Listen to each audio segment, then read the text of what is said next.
Feel good? Yeah. I'll try not to sweat too much. We call this the hot box too because we turn all the air conditioner off so that we don't get any feedback.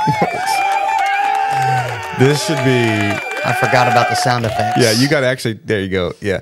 So it's going to be an interesting ride with Nick Kopke behind the scenes today. So...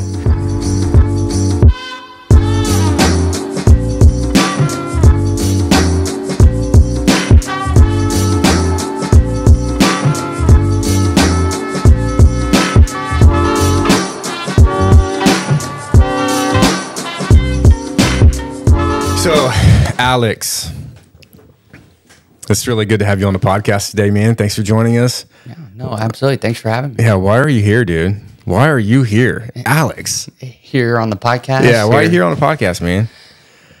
You asked me to be. Okay, it's really that simple? It's really that simple. Sabrina Klein vouches for you, and Sabrina scares me a little bit. Does she? Anybody she vouches for, probably all right. What does Sabrina say about me? Let's get that out there. What does she say? That you got a lot of energy. I do. Probably too much sometimes. It's going to get really hot in the hot box between you and I in here with him. I love it, dude. Yeah. I've known you now for a couple of weeks. I mean, I haven't known you. I mean, I've tried to look you on social media.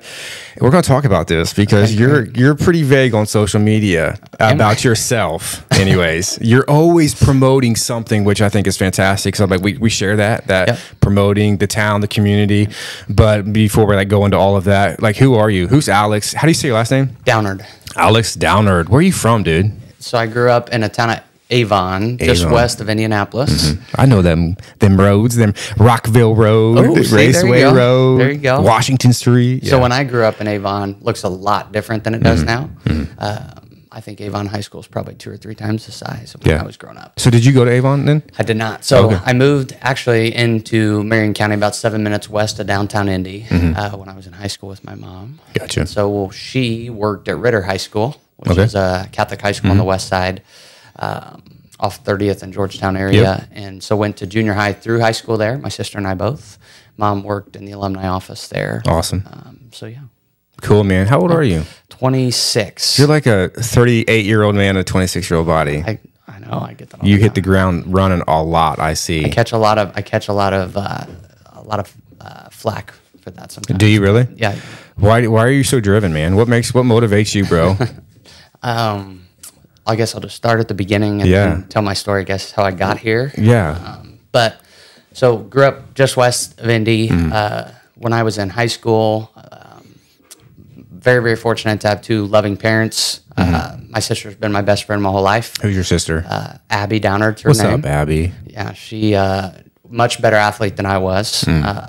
All-American basketball player. Okay. Now I was on the Purdue women's basketball staff. What? So I know constantly. That's why I'm so driven. I guess to boil it down is I'm always chasing. And you said boil it down, boil maker. Right. Ooh, see, yeah. Not sure first time. See the parallel there? Yeah. I'm with you. But so grew up down around Indianapolis area. Where'd you go to school though? Like, did you go to IPS? No, Ritter High School. Oh, so you went to Ritter too? Okay, gotcha. Yep. She and I both went to Ritter High School. Gotcha. Mom worked at Ritter, so that's what took she and I there. And like I said, grew up 2 parents, great parents. Taught us work ethic from a very young age. Gotcha.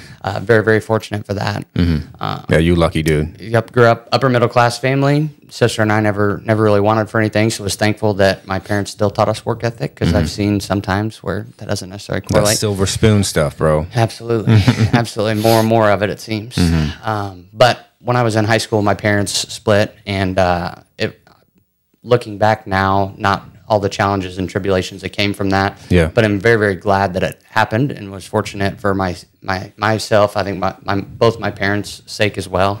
But for me, I was a young, dumb kid, right? And when that happened, it forced me to grow up a little bit. Okay. And that's truly at the foundation, I think, of who I am today. I got you.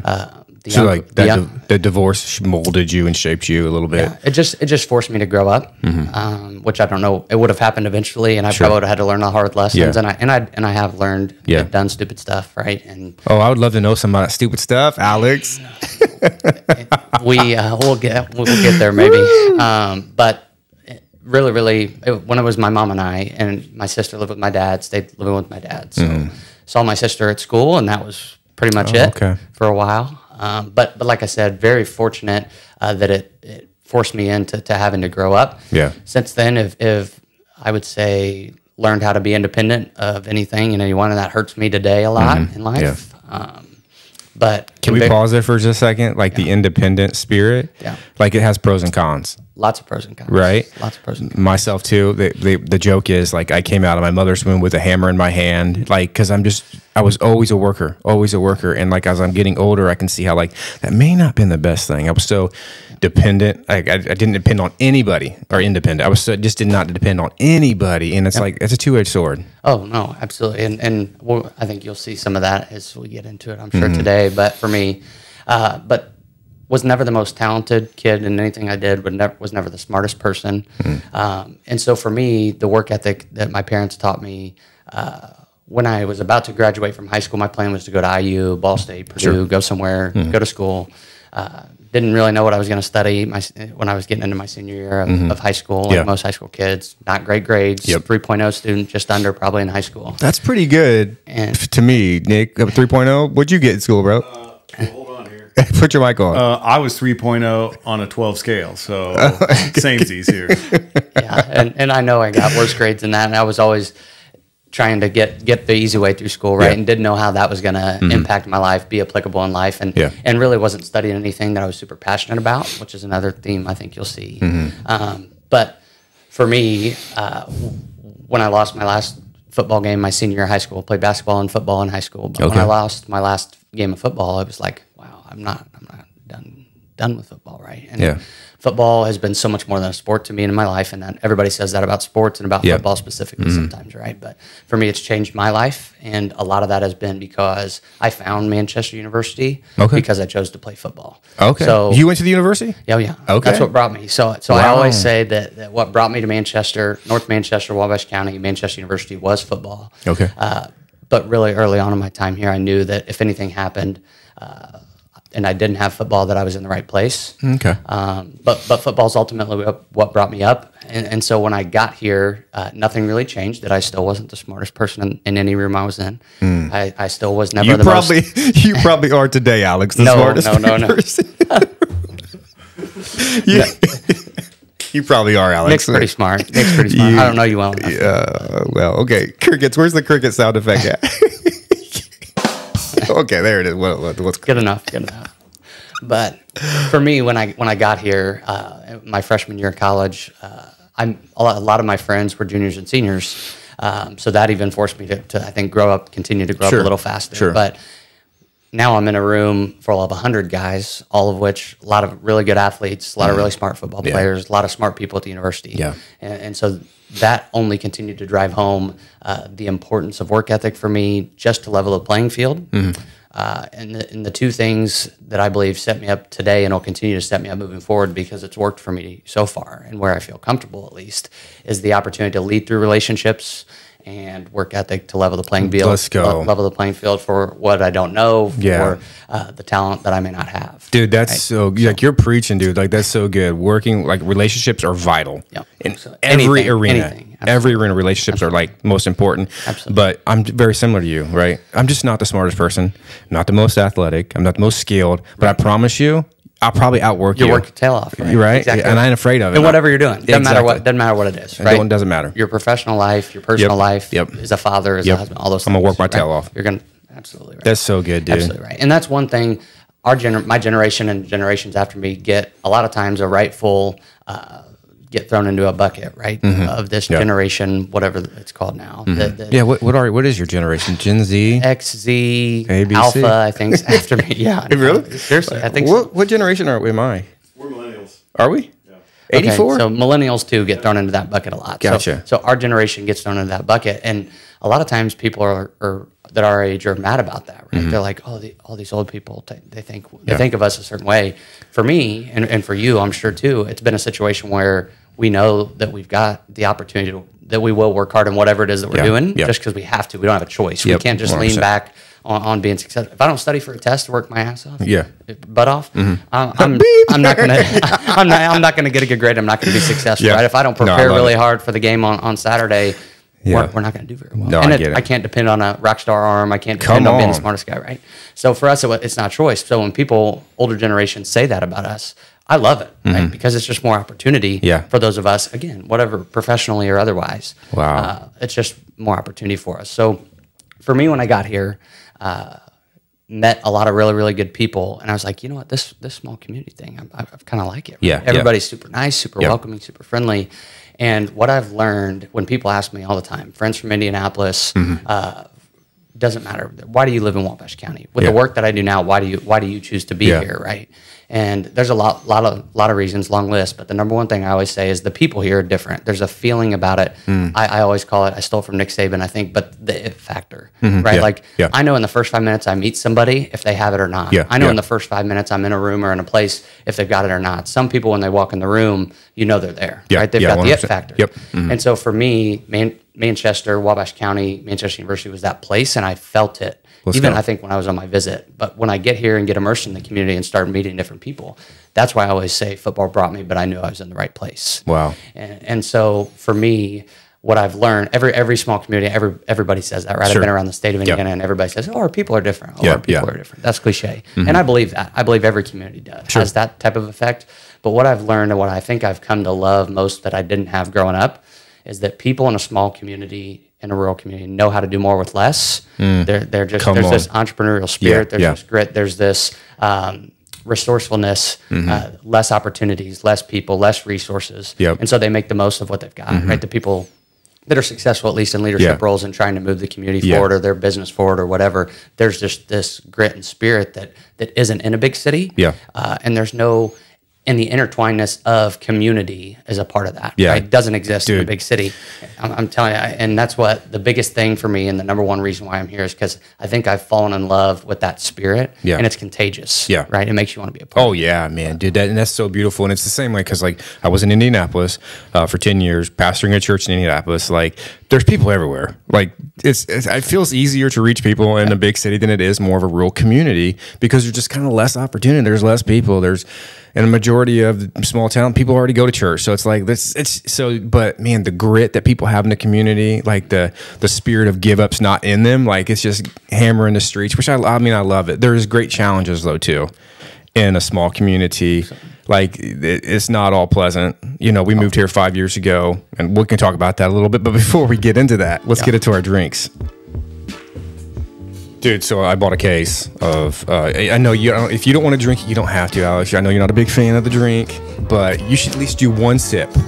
I will try one sip. But I thank you for the water just in case. I wasn't going to give you one. Nick did. That's all Nick, bro. But cherry limeade ghost. Dude, that's amazing. I'm a huge cherry fan. You got to get it. ASMR. Walnut Street Podcast. So glad you're here, Alex. Thank you. Oh, okay. While you guys are drinking that, this just in from the fact department. The what part department? The fact check department. Oh, you're okay. This is new to the Walnut Street Podcast. There's 7 generations living right now. Okay, 7 generations. Millennials were born from 81 to 96. Okay. Gen Z 97 to 2012. Generation Alpha 2013 to 2025. Wow. Okay. An interesting statistic. Yeah. Is that? Thank you. And I heard this. I didn't do this research. So somebody else at a presentation gave this, and I'm stealing it. But that Generation Alpha, 60% of people in Generation Alpha say that they want to own their own business someday. And be a business owner, small business owner. And so that kind of contradicts. They may want to do that, right? But it contradicts a little bit what everybody says about the younger generations. Yeah. Because it is hard work to own your business. My gosh. Right? And so it'll be interesting to see how many of them actually want to own their own business. Well, I think it's as we all know, everybody loves the idea of doing something, starting something. It looks sexy, right? Until you're 2 weeks in, 3 weeks in, a month, and you're like, what in the hell am I doing? And you see the opportunity cost. Yeah. Right? That's the biggest thing that's been through my life is just, I was just having that conversation with a friend who owns his own business and was just going through a situation and you're 100% right. I think everybody likes what the end looks like. Yeah. And I don't think a lot of people like all of the things you have to give up for that. Oh, what you have to do to get there. And I'm not there. Yeah. Right? Me either, man. I don't think if we were to say that we were there, Yeah. I think we'd be lying, right? Yeah. Because we've got to always, there's always going to be more. Yeah, and I think it's even harder. I think it's even more hard to be an entrepreneur because of like social media. Dude, it's good and it's bad. Like it's awesome because you can promote yourself and it's like free, doesn't cost anything, you know. But it's also like you're always trying to keep up, and it's just almost impossible, you know. Yeah, and you asked about my social media, Yeah, and what that's about. You're and not that's, there. It is a lot to try and keep up with it. And so, whereas for me, a lot of times it's promoting, sharing stuff. It's Yeah. because one, it has to do some with the work that I do, right? Yeah. And I believe in what I'm sharing. But two, because it's just I'm not the best at technology. Another reason why I'm an old man probably, but I know how to do the whole share thing and add a couple words and hit share. I know. I think it's great, man, for people like you who just share. It means a lot, especially in a small community. Like, so I get excited when somebody shares something that I post. Like, that's exciting. Like, oh my gosh, finally, somebody's thinks what we're doing is cool or it's great. Like, thank you for sharing. That actually means a lot, especially in small towns. But what do you do? Like, what does Alex do? Professionally? Sure. So is there another side to you? Sometimes. So when I was at Manchester, I interned 3 places, studied business, political science, and was involved in different things, played football, and it was because I had this view of the world, that the world was this highly competitive place. And again, back to me knowing that I had to be on my A game all the time just to have a chance, right? And that was the view of the world that I had. And so I was busting my tail through college. I get ready to graduate from college, and COVID hits in January, February, March of my senior year when I'm set to graduate in May. Okay. And I had decided that I wanted to get into economic and community development. I'd done an internship in the State House to an economic and community development, and really felt that that's where I want to start my career and work in that space. Most of those organizations are nonprofit organizations, none of which are hiring in the middle of a pandemic or COVID, right? So here I am, 3 weeks from college graduation, unemployed. I remember like it was yesterday, sitting in interviews with like Amazon's management program, Cintas, like all these big corporations, and leaving mid-interview, knowing that I was maybe going to be unemployed, but leaving mid-interview because I know that if I'm not passionate about whatever it is I'm doing, I'm going to be terrible at it. Terrible at it. I've always been that way, doesn't matter what it is, right? And so personal, professional, anything. So it's either all or nothing, right? All or nothing. 2 feet in or not at all, right? 2 feet in or not at all. And that's what's difficult sometimes. But so that being said, I get ready to graduate and end up getting introduced by one of my mentors, Joe Messer, somebody in North Manchester here, that has his fingerprints on anything professionally that I've ever done. He's had his fingerprints on something. Okay, cool. So I end up getting introduced to a company called Michael Kinder and Sons, MKS, big construction and real estate company out of the Fort Wayne area. And at first, they were just introducing me to people in economic and community development and making connections for me, which was really nice. I think doing a favor to my professors that introduced me. And got to the point where, again, 3 weeks from graduation, and I get a call from the guy at MKS, Zach Kessie's his name, still a mentor of mine. And he says, hey, can you come up to Fort Wayne? We want to talk with you. So absolutely, right. So I'm driving. At the time I was driving, I've had 5 or 6 different vehicles, all beater vehicles, like most high school kids, some hoopties, climbing in and out of the passenger seat. Yeah, if you don't know what a hoopty is, look it up. Right. So I'm driving my old beat up truck. At the time, it's smoking out of the front and the back, I think. I mean, we're getting close, right? It's like, oh, it's this again. We know you're working every summer to pay for the next vehicle. Right? But so I'm on my way up to Fort Wayne to meet with MKS. And didn't really know what the meeting was about. And I get pulled over on the way. Of course. Police officer walks up in Huntington County, and he says, hey, sir, do you know that your vehicle's smoking both sides, the front and the back? And I say, yes, sir, I do. I'm actually on my way to my first real job, hopefully, to work for this company.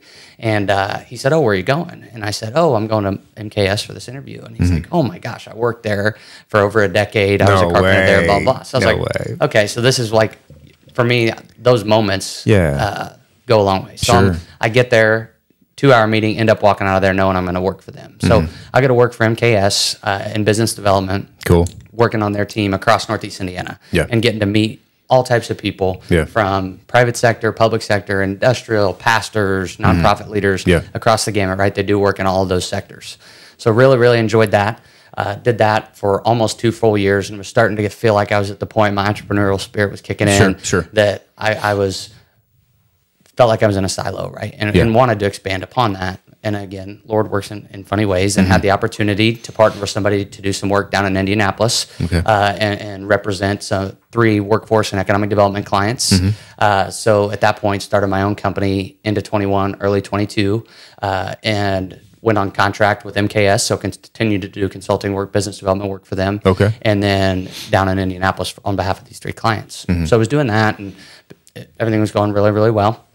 And summer, so I guess this time last year, sat down with another mentor of mine, Keith Gillenwater, who I interned for my senior year of college. It runs Grow Wabash County, which is Wabash County's countywide economic development organization. And my senior year, when I was an intern there, one of my first tasks was to help write a proposal to hire somebody to write a strategic plan. And so I remember, like it was yesterday, saying to Keith Gillenwater and Patty Grant, who runs the community foundation here, I figured it was busy intern work, right? My dad worked in the economic development space when I was growing up, and it was like the running joke that the only time you look at a strategic plan is when it's time to write another one, right? Every 5-10 years. Every city and town has a strategic plan. Every county has a strategic plan.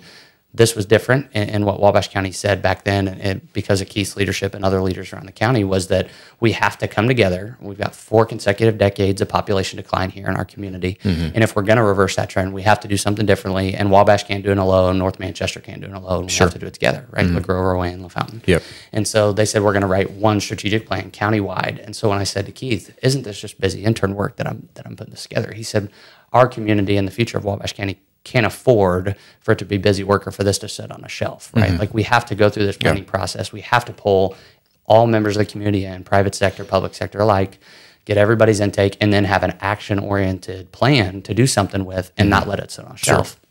So he tells me that. I go through, they hire the consultant, they write the strategic plan. COVID hits kind of in the middle of that. So the planning process itself went on for 2 years. So now fast forward to August of 22, and all the cities and towns that adopted the plan was finished. Over 1,000 community members put in engagement points to it. So really was representative, hopefully, of all of the members of the community. And I get together with Keith and Patty, and we were just catching up, right? I worked with them on some stuff just with the other work that I was doing. And I remember Keith telling me, oh, all the communities have adopted this plan. And I said, okay, great. Now what? Right? Like now's when the work started. Like, remember when you told me that you weren't going to let this sit on a shelf like every other community does? And he said, no, he said, you're right. We're looking to hire somebody to do this and implement this plan and move it forward with all the communities. He said, would you mind helping us write the job description? And I was like, oh, no, happy to. Yeah, I mean, ultimately, a lot of the work and what the goal of Imagine 185, which is the name of the countywide plan, they thought they were creative. Wabash County's number 85 in the state of Indiana, so they thought they were creative. So imagining one Wabash County is to attract people to live here, right, and reverse population decline. And I'm somebody that didn't grow up here, and so attracting people like me to live here. So I said, absolutely, I'll help write it. And I think he and Patty, now looking back, knew me well enough to know that I got into putting this job description together for him. And I finally just came back to him and I said, look, here's the deal. I said, this is going to be me and has to be me. I said, I think that this is much more than somebody punching a clock and a job by any means, right? And so at that point, worked with them in my first month under contract, so still on my own business. I stopped doing all the work down in Indianapolis because I knew that this, for me, was a once-in-a-lifetime opportunity to help shape some of the work that my kids will hopefully reap the benefit from someday here in this community, and a community that poured into me. How was I going to say, I'm not going to, I knew that I could do the work. I knew I could be impactful in the work. And nope, I'm going to stay in Indianapolis and keep working on this broader scale. When I knew I had the opportunity to have that hyperlocal impact where I lived, right? And where my kids will live someday. And so at that point, stopped doing all that work and got into really the Imagine 185 implementation work. And that was October of 22. And so for me, the last, 10, 11 months, whatever that is now, it has been way more than what I expected it to be. I have gotten to know people across Wabash County, from Rowan to LaGrow, obviously more folks in North Manchester, and all of our communities in Wabash County, and it has only driven home why I chose to stay, and the belief that the people here are different, and why I believe we have the potential to move the needle here is because of the people and the leaders that exist here in the community, right? And that close tie between the business community, individuals, and the work that they do, but how it's ingrained in the community. And so getting to meet people from all different walks of life, right? I mean, there's clear identities in all the different communities in Wabash County. And so getting to build those relationships and be effective in the work that I get to do every day with all of the different unbelievable leaders, right? Like the work that we do and the things that we get done has nothing to do with me. Yeah. Right. Like at the end of the day, it's just the ability to work together to do it. Yeah. And so the opportunity to, when I come in front of Rowan Town Council or LeGros Town Council and bring them one of my 100 ideas a day, crazy off the wall strategies for a project, none of them, they could easily say, no, you outsider, we've got it under control, right? But we've been able to move the needle, I think, to this point in this short amount of time, just because it's not the first time they see me, right? I have a relationship with them. Yeah. And it's because I'm at the fish fry. It's because I'm doing all these different, promoting their stuff on social media, right? And I believe in it. Yeah. It's not work. I've been fortunate enough, and why I still am so true to the knowing how much time I have to put in is because I know and I'm not taking for granted the opportunities I've had to be 3 years out of school and never had to go to work. Yeah. Right. Sunday's no different for a Tuesday night for me. Yeah, I get it. I get it. So what does like a day in your life look like right now? Different every single day, which I love and which is great. I'll go into a meeting talking about a housing project, into a riverfront meeting, into a rural broadband meeting, into a meeting still with MKS about some development projects somewhere, right? Yeah. And that variety is great. I undoubtedly spend well over 40 hours a week and the majority of my time on the Wabash County work, which is great for two reasons. One, because that's what I agreed to do, and two, because that's where my heart's at. Sure. Right. That is what to boil Imagine 185 down in the work that I get paid to do. When somebody asks me what I do here, I get paid every single day to wake up and make Wabash County a better place for my kids to grow up in, for all of us to live and work. And there's not many people that can say that. Yeah. And I don't take that. I really appreciate that opportunity to be able to do that every day. What time do you wake up every day? Different every day. It is. I try to time it up. I go to Orange Theory Fitness. Still, I don't know if you know Orange Theory. I believe in it. I don't know. Where's Orange Theory at? So the closest one's Southwest Fort Wayne. Orange Theory. I've never even heard of it. So it's all very cardio focused, right? But you've got weight floor, rower, and treadmill every time. Okay. But all of it's around earning points and competing with people based off your heart rate. Okay. Right? And so for me, I'm in physically, probably endurance-wise, the best shape I've been in, even when I was in college because of it. But also just the competitive nature of it and the energy that I get from it has been really good. So I still try to go there. So those days I'm up at about 4:30. What do you mean you try to? What days are those? Come on, let's be real. Different every week. Days that I'm going to be in Fort Wayne for 3 times a week? No. 2 times a week most of the time. Gotcha. And I pay for 2 times, or I pay 8 times a month to go, right? But I got you. Some days, some weeks I may be there 3 times and none the next. Gotcha. Just depends schedule-wise what I have going on. Typically, I'm never in bed after 6 o'clock. Okay. So you're like, okay, I got you. What time do you normally go to bed then? When does your day end, man? Different, obviously, community meetings are always at night, right? I get it, so yeah. I can't fall asleep before 10 o'clock, and most times I get home between 8:30, 9 o'clock. Gotcha. Who's the lucky lady in your life right now? Nobody. You're not married? Not married, no kids. No kids? What are you waiting on, man? There's opportunity cost to everything, right? And look, hold on. What did you say? Yeah. For me, it's been really, really hard to find something and somebody that understands me and what I'm passionate about. And also, I'm not a very good boyfriend at this stage in my life, just because that all the work that I get to do and growing my business and pouring into it and the work that we're doing is really important, I believe.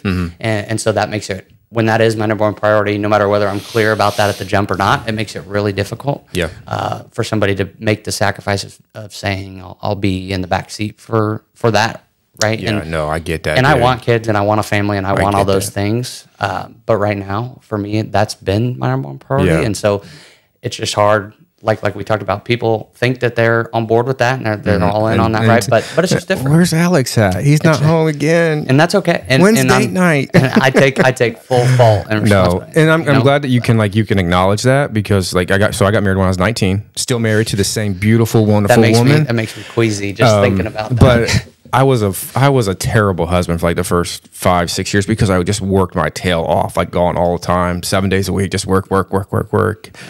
So at least you know that, and you can be like, hey, this is probably not a good point in my life to have a relationship, But I think it will come.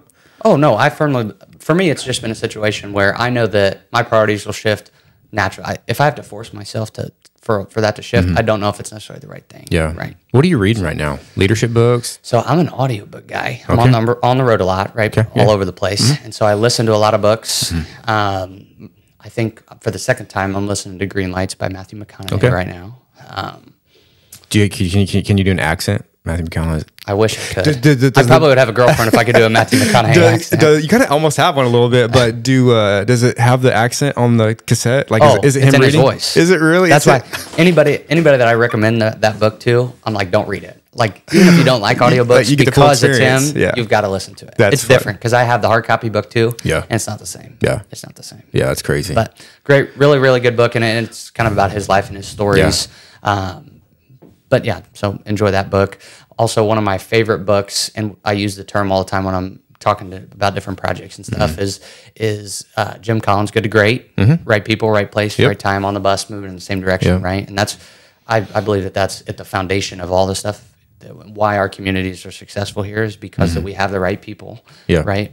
Most of the time, everybody's in the right place, and we're working every day to make sure everybody's moving in the same direction and on the same team. Yeah, right? That's good. That's good. So I love, like, I read a lot of books. I mean, I love to read. Most of my books are like theology, though, which I love. But as far as like leadership books, I'm sure Simon Sinek's, you like some of his stuff. Like Leaders Eat Last is one of my favorite reads of his. But I've actually not read that, but I'd love, you can borrow it if you'd like. But I mean, there's just a lot of leadership books. I think it's awesome. I'm reading one right now called Purple Cow. Which is amazing if you're like into like marketing and promoting and like, so like we often ask ourselves this podcast here, what's the purple cow of this podcast? Meaning what makes this thing stand out to people who actually want to listen, watch it? So like for you, what's the purple cow in the community? What are we doing here to make what's the purple cow? You know, it can't be that you have, it can't be that you have a restaurant. That's not going to work. Like, what is your purple cow? So for us, the purple cow here is the story. It's the story. There's nothing else. It isn't the audio, the visuals. It's just not this cool, awesome studio. It's not me. It's not Nick. I mean, it could be Nick, but the purple cow is a stinking story, man. And so it's getting to be able to tell a really good story, which I'm still working on that. I haven't got it all figured out. But like for you, Wabash County, what's the purple cow here? Why would anybody? This is what people are wanting to know. Yeah. So we moved from here to Indianapolis, and we moved back 10 years later. Yeah. Of course, the purple cow for us was family. Yeah, not everybody has family that lives in Wabash County. So what is going to be the purple cow for Wabash County, man? So I'm going to start at the cliche that I started the conversation with, and that is the people, right? And then we can go a little bit deeper into it. But that's very surface level. Yeah, very surface level. Right, 100,000 foot view. No one's going to say, okay, the people. It's the people. Yeah, right? Okay, whatever. So in a conversation that I was having with a business owner in Wabash, one of my favorite people, Julie Dickey, owner of Four Partners in Crime, which is a new restaurant bar in downtown Wabash. Julie has an unbelievable story. She's doing unbelievable things down there. So if you haven't been, I would definitely go down and check it out. But I was in a conversation with the mayor, Scott Long in Wabash, and Julie and I one day. And we were talking to Julie just about her story and her struggles in investing. She's from California. Okay. So moved from California to come to Wabash, Indiana, and was not far out of Los Angeles in California. I don't blame her at this point. So, no, right. But to find Wabash of all places, right? Like all the other communities that say they're people, why Wabash, right? And so we're talking to Julie one day, and she's getting emotional. I mean, we live it and breathe it every day, so we're getting emotional talking to her, and she just says, like, the way that people welcome and wrap around her when she got here, and the way that people treat her grandkids when they come to visit from California, the way that when she needs something, right, whether she runs out of some type of ingredient for her food, she knows the restaurant down the street is going to help her. Right? Whatever the thing may be, she referred to it and said, that's just the Wabash County way, right? Like, that's just the way we do things in this community. And so when she said that like instant cold chills for me, right? Like, meanwhile, this whole time, we've a group of marketing people and I have been trying to find that purple cow, right? Like, what is that brand? What is that tagline to sell Wabash County to the world? Right? And I beat my head against the wall, and in that same time frame, she says the Wabash County way, and I'm like, that's it. Right? Like, that's it. So if the way we do things different here, we invest in people, we wrap around people, we support people.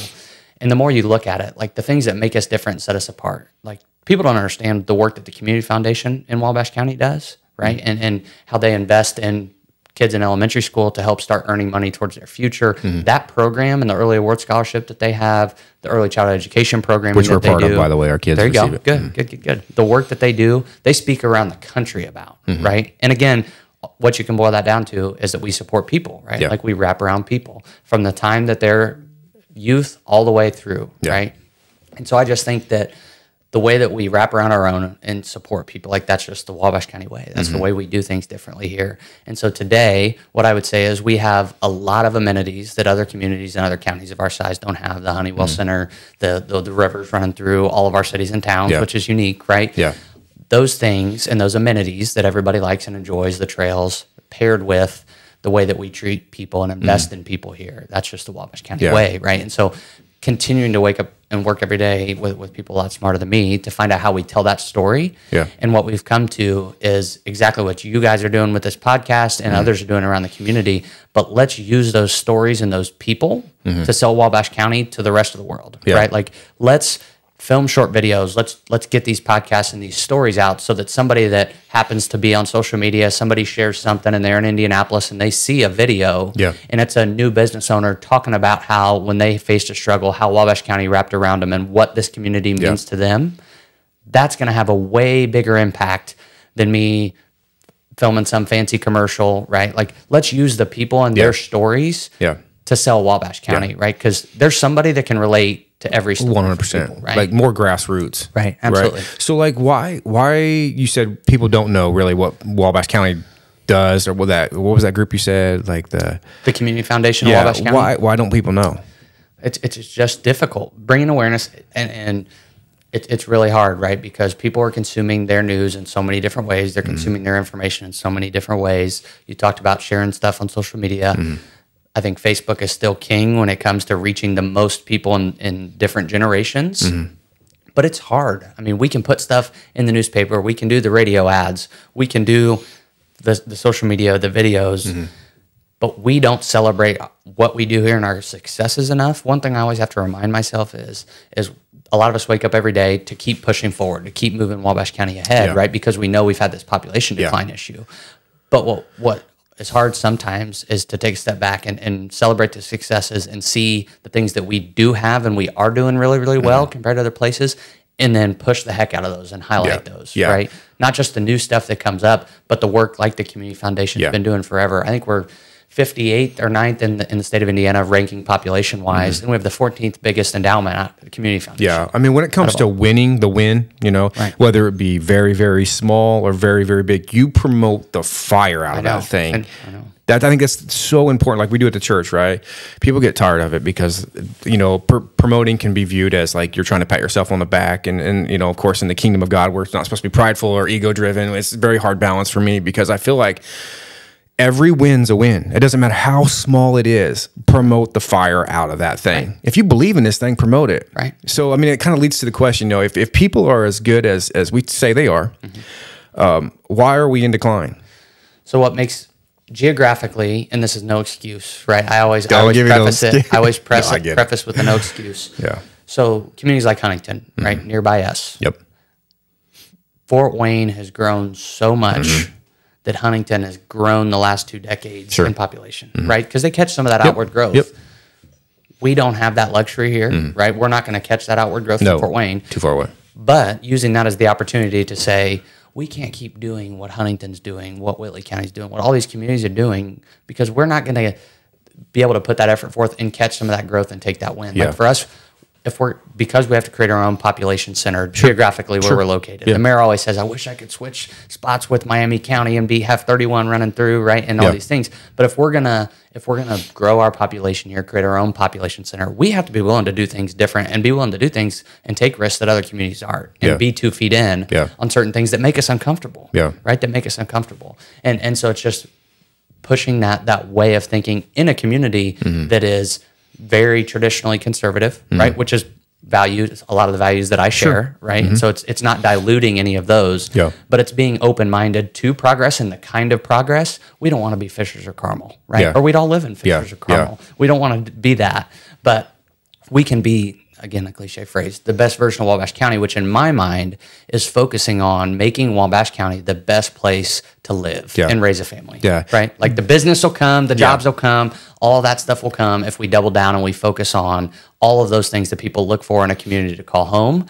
And if you look at population trends over the next 10 years, it's a migration into the Midwest. Right? And so that's from the coast, which we've already seen. COVID accentuated that a little bit. But the biggest thing today is that a young professional that's moving from San Francisco can't afford an apartment in downtown Fort Wayne and Carmel or Fishers. That's even gotten so expensive, right? And so the communities that are going to win and grow in population are those that have focused on all those things that make their rural community the best it can be, right? With all playing off of those assets, building upon that foundation they have, and creating the vibrant downtowns to the best of our ability that we can, right? And it's more affordable to live in. I think those are the communities that are going to win when we see this inward migration. Sure. You know what town I really love? That's by Indianapolis. What town? Broad Ripple. Really, bro, I love that place. Even when I was in high school, Broad Ripple made those environments made me uncomfortable. I don't know why. I still don't go to Broad Ripple. I love Broad Ripple. We love going to. There was an Italian place there. I can't think of it. And then Basbo's in Broad Ripple is one of my favorite places to eat pizza. But I just love that vibe. So like during the daytime, you like Broad Ripple? And I like it at nighttime too. I mean, I love the life. I love the energy. I love like just the people everywhere. I mean, I like that. And I'm not gonna lie. I miss it. I miss like the bumping city a little bit. Yeah. I miss the, I don't know, just the local stuff. I mean, you didn't have to drive 25 minutes to do anything, you know, but I do miss that part of it. And I'm not trying to say that we need to become Broad Ripple, you know, but you can tell like, man, if we don't do something now, the next generation that's coming will have nothing. Right. You know, so it's like, are we thinking generationally? Or are we as far as like community growth? Are we just like how does that work? Because like as a church, like we're always praying for like economical growth and increase in jobs. We're like as a church, that's what we pray for. We pray for our community in that way specifically because we know without it, our community will lack tremendously. So like, do you guys ever think generationally? Like, are you thinking about my babies?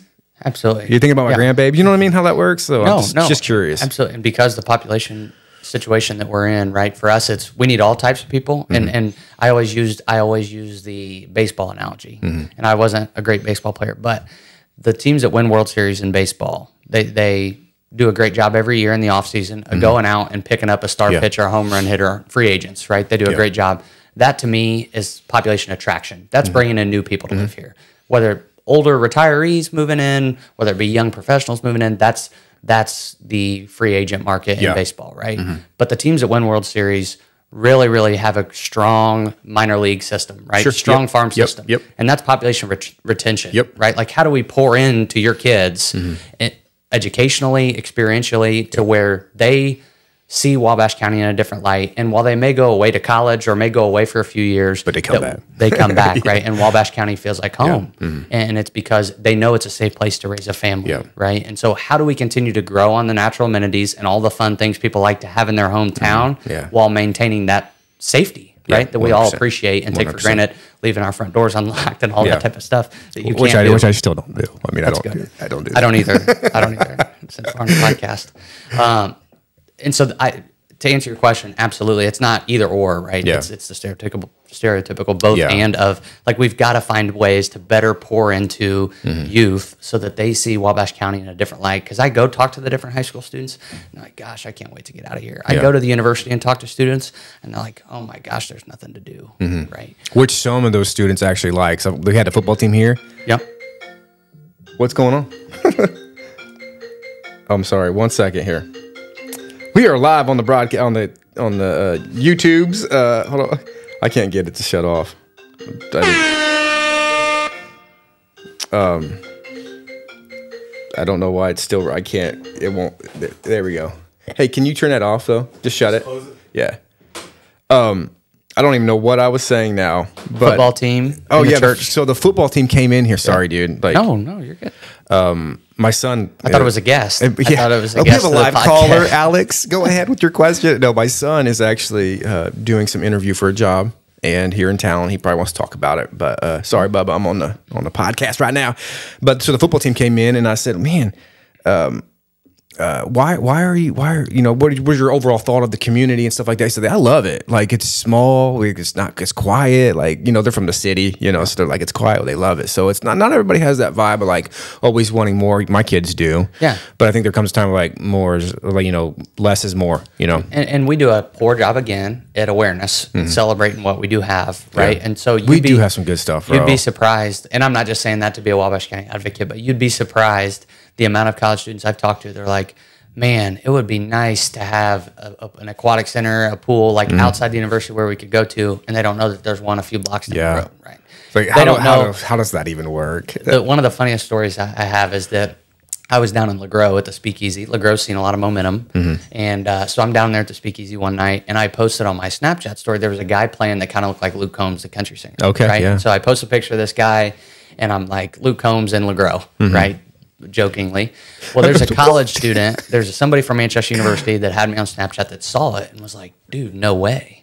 Like, so he kind of believed that Luke Combs was in LeGros. Yeah. And so I played into it, right? Like Sure, I was yeah. like, oh yeah, absolutely, come on down, right? And so he and his buddies never been down to this place in LeGros, loads up the car, comes down with 4 or 5 of his friends. No, he doesn't. Thinking that they're going to walk into a surprise Luke Combs concert in a town of 400 people, right, in LeGros. Yeah. So they come in, and they're like, obviously really quickly learned that it's not Luke Combs. Disappointed. Those guys had the best time. The owner of the restaurant at the Speakeasy brings them 2 free pizzas, lets them take them home. Let's go. Feeds them. But they had so much fun there, and we're having a great time. Yeah. Under false, I got them there under false pretense there, but they never would have known about it. Yeah. They never would have seen it. And so we do a poor job of bringing awareness to the different things that are here. And they're, again, it's not a big city, watered down version sometimes, right? But big cities oftentimes don't have Second Friday type events, right? They don't have some of the things that we enjoy, and they definitely don't have the safety thing at those events. Yeah, even, 100%. right, that we enjoy here. So there are pros and cons. There's Yeah. give and take. I can say that I haven't missed Indianapolis or the big city a single time. Every time I have to go down there to visit family, from the traffic and driving down there to the traffic. people, it's just it's 465 is stupid. It's a different. Why is, I'm not going to vent a little bit. 465, go 55 miles on 465, the interstate. 55 is the speed limit. And then one lane is closed. There's people backed up, and then the people that drive all the way down in a one lane to cut in front of the people. And so that's what. But that's how people are wired there. I remember we were coming up here to visit my family one time. We were coming north on 465. And I got pulled over by a state trooper. I was going like 90 miles an hour on race weekend. The Indy 500 was in town. That one cost me 6 points on my license. Had to go to driving school like it was a big deal. That was really dumb. But, well, first I just want to say, like, I appreciate all the work you do, man. Thank you. Like, just you sitting here today, like, I'm like, wow, Alex is the real deal. Like, and what I like and appreciate is the hard freaking work. I appreciate you. Your words your words mean crap, like, honestly, but it's the work. If the work wasn't there, I wouldn't believe a word you're saying, but the work's there. I see what you do. But a guy like me, how can I help? What can I do, man? You talk about promotion and awareness and celebrating the wins, right? Like the most basic level for anybody that I talk to in the community of like, how can we get involved, right? We've got to understand, while there are things in a small community that are hard sometimes, right? And that we can't take for granted the positives here and why we choose to stay here, even though there's some stuff, right? The cheers factor when you walk into your favorite place, like that's stuff, while it sucks, you can't go through a grocery shopping trip without getting pulled over by somebody you know, and all of that, like, that's hard sometimes, but we take it for granted. We do. And so what I ask people is just to be on fire for Wabash County, be on fire for North Manchester, whatever, to be on fire for your organization, promote and be so excited and passionate, be a champion of where you're from. That's what I say to people in the church too. See, there you go. There you go. Be on fire. Be on fire, right? But my thing, it all just comes back to, we could have an unlimited marketing budget to put a billboard up in California to say the best things about Wabash County, Indiana. But at the end of the day, what's the best way is when you talk to somebody you know, friend, family, etc., and your passion and your fire for where you live and your hometown bleeds through. That's the best marketing dollar we could have, right? And it's the easiest and most affordable and most effective for people to do it, and most effective. Effective. When somebody's talking to somebody they trust, and that's the other thing we talk about all the time too, like, just getting somebody to move here isn't when it stops, right? Like, we got to wrap around that person when they get here, so they go tell all their family and friends from wherever they came from to bring them here, right? And when we do that well, it works. It works. So I'm going to be 100% transparent with you real quick, okay? Because we're talking about like marketing, and we're talking about promoting, and being passionate about where we are. You got it. You got to believe in it. You got to promote it. And one thing is I'm really passionate about is schools. I love schools. My wife's a school teacher, has been educated for 20 plus years. And one thing that I just almost can't stomach is when people, are just like shaming the school systems in all of Wabash County. How many schools do we have? We have 4 high schools. 4 high schools, and you're hearing it, and I'm like, why in the world are you doing that? Like, you're shooting yourself in the foot. There is more good than bad. 100%. There's more good in our community than bad. Sure, there's things I don't like. Right. Okay, it's not all about you, boo. Like, let's keep moving. Let's keep this truck going. You know what I'm saying? Let's 100%. promote this thing. And like, and I can't agree with you more when it comes to like promoting and believing, because we have the most influence. Your circle, your tribe of people, influence them with promoting. Say something positive. You know, if you want to see growth, you're gonna have to preach it. Right. And you're gonna have to believe it. Right. So, dude, like, I love what you're doing. Do we have a marketing developer for like Wabash County? We've got a lot of marketing professionals in Wabash County with the different organizations, right? Grow Wabash County's got a marketing person. All the different organizations do their own marketing. What we've recently talked about is bringing all that together, and the Visit Wabash County team, which is our countywide tourism organization, really active in all of our communities, countywide organization. Christine Floor is one of the, she's got the it factor for me. Like, she's a leader, right? And her and her team are all marketing professionals, so they've got a team of marketing professionals. And we've recently, and all the cities and towns have agreed that, like, Visit Wabash County is going to be, long after I'm gone, like, responsible for our brand, right? And really the chief marketing officer for Wabash County and promoting. They do a really nice job with all of the stuff that they do. What makes it hard, right, is that we need people to live here, not just visit here. So I give her a hard time all the time. Like, take visit out of your name, and it'll make it all a lot easier, right? But her team's done a really good job of saying, let's not just try to get people here for a visit, but get people here and create an experience that makes them come back again. Because anytime, she always says, it all starts with a visit, right? If somebody's going to move here and live here, they're going to visit. First, And so absolutely. How do we find a way to use them as the chief marketing officer with all of her team that has the capacity, right, with all the great work that they do and their experience in doing it, to continue to sell Wabash County and market. That's good. I mean, because we moved, like I said, I moved here 5 years ago. We love the vibe. You know, we could have picked Warsaw. We could have picked Huntington. We looked at houses in all these places, but we loved North Manchester. And honestly, the reason why we stayed, it was the people. I mean, I'm not trying to make fun, but like, it was the Nick Kopkes, it was the Jared Mobleys, it was the Ben Isles, it was the JD Grimes. Like, it was all these guys that I've just come to love, like, genuinely love as brothers, and I just love it. And I don't want to get away from your school comment either. I think, I mean, no, I'm not trying to digress, but in anything that we do, there's always room for improvement, right? And there's always, it's easier to find the bad than the good, right? And so I think it's really, really difficult. I've never had any kids that go through school. I haven't worked on the education discussion at all. Other than I know, and I think our community leaders know, that we have to provide experiences and training as early as we can to kids today to set them up for success. And I think we've got to continue to push even more towards, like, different career pathways earlier with kids, right? Because if they don't know why they're doing what they're doing, like, when I was in high school, like, I wasn't passionate about anything I was learning. I didn't know what I was going to do, right? Because I hadn't been exposed to it. So how do we find a way to expose kids earlier to experiences that make them better leaders, right? That make them more productive members of the community, that they're engaged in the community. The hardest thing for me is there's so many people today that, like, they don't like politics. I don't like politics. I don't like politics. And I understand that, because all we read and hear about is what's going on in Washington, D.C., when in reality, what impacts our everyday lives the most is what's happening with our school board or the local or state level of government. So street level, man. But nobody knows anything about it, and everybody's so dissuaded, me included at times, with it because of what we read and what we see from the national level. And so how do we find a way to get kids ingrained at the local level to see what that's like and the importance that it has sooner, and not just hearing us complain about the bad, right? But to truly understand it and become better leaders and have experiences that set them up. 100%. You'd like, dude, you're not going to hear me complain a whole lot, like, about things, at least not in, like, a public setting. Maybe to my wife, I'll complain, or maybe to Nick, I can definitely complain to him. But like, I believe in it so much that I'm going to look for the good. But we're so driven to look for the bad in everything. Why don't you stop that? Look for the good, because there's so much good. Like tonight, there's like Second Fridays tonight here in North Manchester. Are you promoting it? Are you going to be present? Are you going to, like, there's so many things that you can do at a street level to help your community. Like, do it. And when it comes down to it, if you're doing anything meaningful in life, work or anything, you're never going to make everybody happy. Right? Like, there's always going to be the naysayers, right? And so the work, the events, the work, everything, there's always going to be people that don't believe in it, right? And my thing is that I firmly believe there is nobody that I've met yet, at least in Wabash County, that wakes up every day, that's on a school board, in an elected office, leading an organization, that's like, you know what, I'm only doing this because I don't want it to be successful, and actively working against, right? I haven't experienced that yet.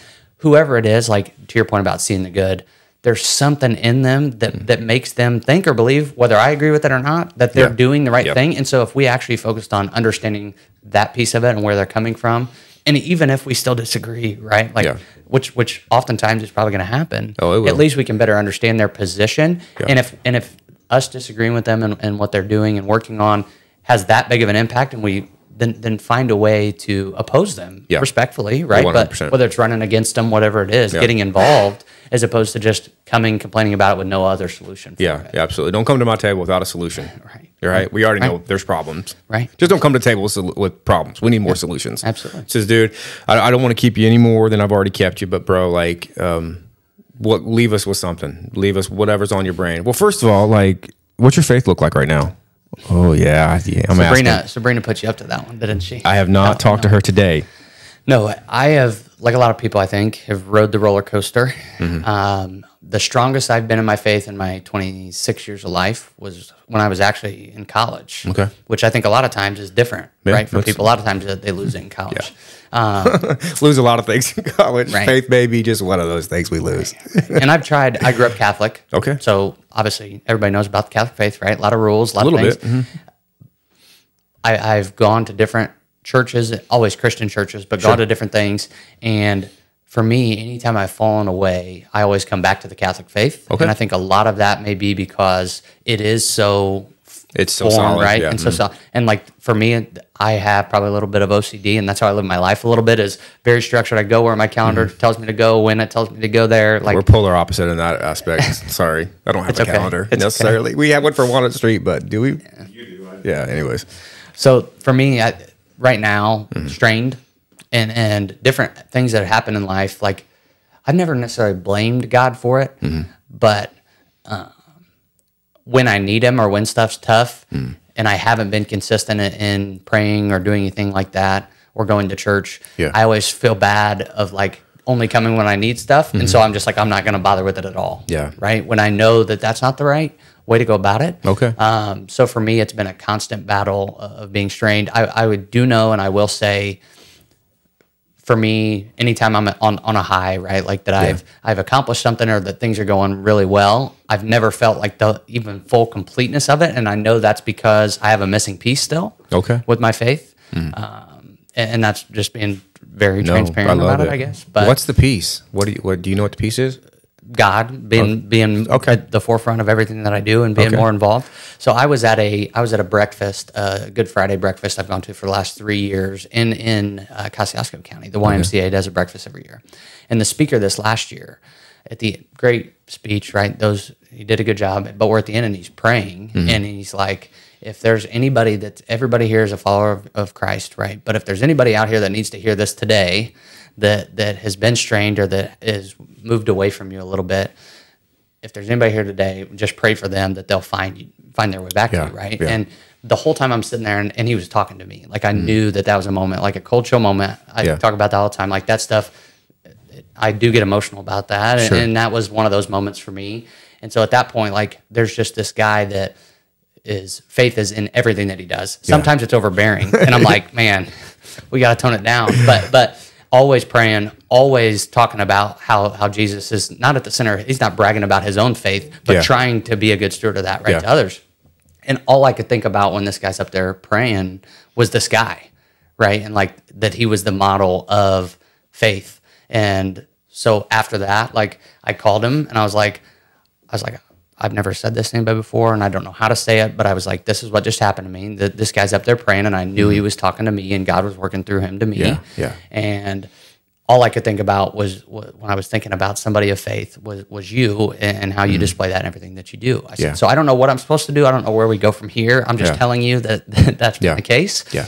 And so at that point, he and I met every Monday morning and worked through the Bible. And for me, like, we obviously read the Bible growing up and at a Catholic high school, like theology is a part of all that stuff. But when you go to church, the Catholic Church on a Sunday, a lot of times it's hard to relate your everyday life to what's in the Bible, right? Sure. That's always been a disconnect for me. It's like, how do I relate what's being taught in the Bible or what the priest is talking about or pastor's talking about to my everyday life, right? Like that relatability piece, I'm pretty black and white, right? Like if I don't see it, it's going to be hard for me to take it forward. Yeah.